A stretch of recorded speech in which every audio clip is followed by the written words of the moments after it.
Now, Abs was on the board of Deutsche Bank when the Nazis rose to prominence in the 1930s, and he also held no less than 40 directorships in Nazi companies during that same period.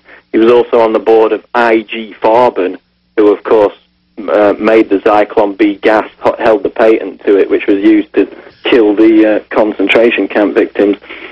He was also put in charge of allocating Marshall Aid reconstruction funds, so he basically managed Germany's economic recovery after the war. Now, where it gets even more interesting is the fact that Abs was a founding member of the European League for Economic Cooperation, which was set up in 1946. Now, just by coincidence, the other people who helped him set this up, and this European League for Economic Cooperation still exists today. It was one of the primary drivers behind the eventual creation of the European Economic Market in '57. It still exists today, and it has the advisory status at the Council of Europe and on the United Nations Economic Commission for Europe. So this was a key organization in setting the foundation for the creation of the European Union. It was set up by Abs, a top Nazi, Hitler's top banker, and, I might add, a Bilderberg member when the Bilderberg organization came into existence in just before '54. Also, people who helped Abs set up this European League for Economic Cooperation were among others, Edmund Giscard d'Estaing, top Bilderberg member, Paul van Zeeland, top Bilderberg member, and Joseph Rettinger, also top Bilderberg member. So you've got, obviously Bilderberg came into existence in the early 50s. So you've got people, industrialists, including top Nazis, forming this European League for Economic Cooperation in 1946. And then you have Bilderberg bragging in public documents, the BBC and others, to the EU Observer a few weeks ago, Viscount Etienne Davignon, who we personally videotaped last year in D.C. and then again before that in Canada, in Ottawa at the Brook Street. They brag that they covertly set this up, and they're proud of themselves. And you've got Prince Bernhard, the SS member, who is the founder with the others you just mentioned, setting all of this up. I mean, it's totally there, and then all they push is eugenics and bankrupting the middle class. And then people say, well, they're Nazis and they want whites to breed. No, then they fund these programs to have the West not have children as the West dies, and they have all these Bilderberg Group members and Club of Rome people come out and say that they want to cut the population of Australia, England in half, Canada in half, U.S. in half. And then when you read their eugenicist documents for all the white supremacists out there who are thinking, ooh, we like the New World Order then. No, you don't. Because what you have to understand is they say that they tell the public about positive and negative eugenicists, who they see as the master race needs to interbreed and make smarter, faster, better, longer-lived, more stable people, and then negative eugenics, sterilize or kill or get rid of or starve the subhumans in their twisted view. But they say that's for the public. What we want is to actually get rid of our competition that are the whites and Jews and a few other groups, including, quote, some of the higher Orientals, as they call them, that they want world government to knock out their competition. Now, again, I'm not even saying I believe in all this. I'm stating what they believe. How evil is that to want to kill their own race because they believe it's a master race that threatens them? I mean, these are some sick, sick puppies, man.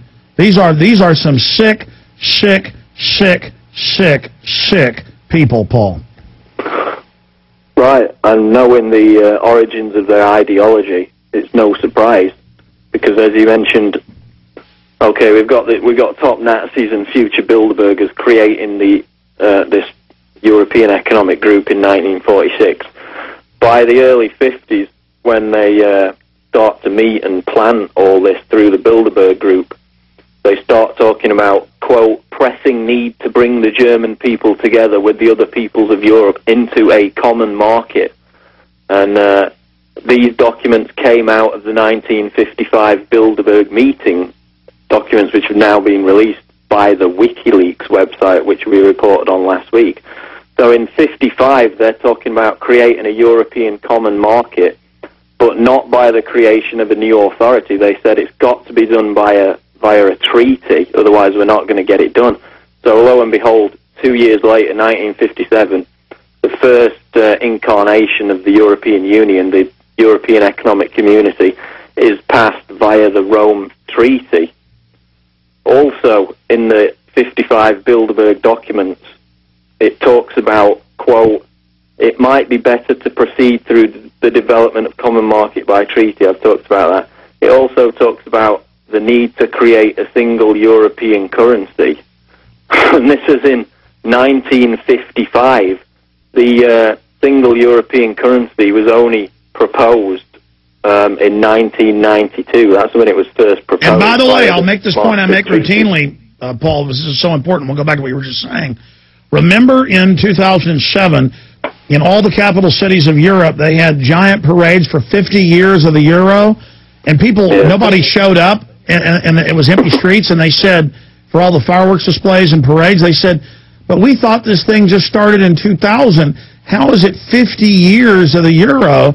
And that's because of the Treaty of Rome in 1957, you had the European Union, just like with the treaty they had in Waco in 2005 in March, and they said the treaty was secret, but people sued and got it. We are now in the North American Union, and down the road they'll announce, 20 years of the North American Union. People go, but I thought this started last year, and they'll be, it didn't, slave. So please continue, Paul. Yeah, they actually had another EU ceremony in Paris last year when I was in Paris, and they had EU flags on top of the Eiffel Tower and the Arc de Triomphe. Nobody seemed very interested in it, but it was just a statement, we own this is ours, and that's what they do with the EU flags everywhere now. But going back to what I was talking about, yeah, they proposed the euro in 1955, and that's it's around about 40 years before it was actually first proposed and introduced. And so you've got a straight line between the Nazis, the creation of these groups which laid the foundations for the EU, then the Bilderberg Group, which is when they formalized the policies to create the EU and the euro, and then the creation of the EEC in 1957, and then obviously in the decades since, the EEC got bigger and bigger and eventually became the European Union in 1993. And in the 21st century, now we have the European Union basically laying everything out on the table and not even hiding behind this rationalization that it's just a trading partnership. And they've proposed now with the Lisbon Treaty basically to take away any remaining sovereignty whatsoever held by nation states and create a truly federal European superstate. And the origins of it, as have now been proven vehemently, can be found with Nazis and Nazi ideology. And other Bilderberg Group documents have leaked, and we can publicly see the policies of the European Union. They claim if you're not for open borders, you're a racist. So they always use the attack of what they themselves really are. And so that's what's so cold-blooded about this. Take the Royal Commission on Population, 1949. It states if we industrialize the third world, they'll stop having as many children, but that won't give us as much power. So we'll keep policies in the third world with the IMF and World Bank to bankrupt them. They'll have more children. It'll actually chew up the rainforest and the indigenous animals. But that's okay, because later we'll come in with other sterilization programs and just cull off the mass. So we'll use a population bomb as a weapon, and then we'll come in and use a eugenics operation against those people. I mean, this is a scorched earth policy of we'll screw everything up, we'll destroy half the planet if we need to get this system in control. We'll GMO all the crops if that's what it takes to take over the third world populations and destroy their crops. I mean, again, it's just such a diabolical design that they run, and then we see the Club of Rome and the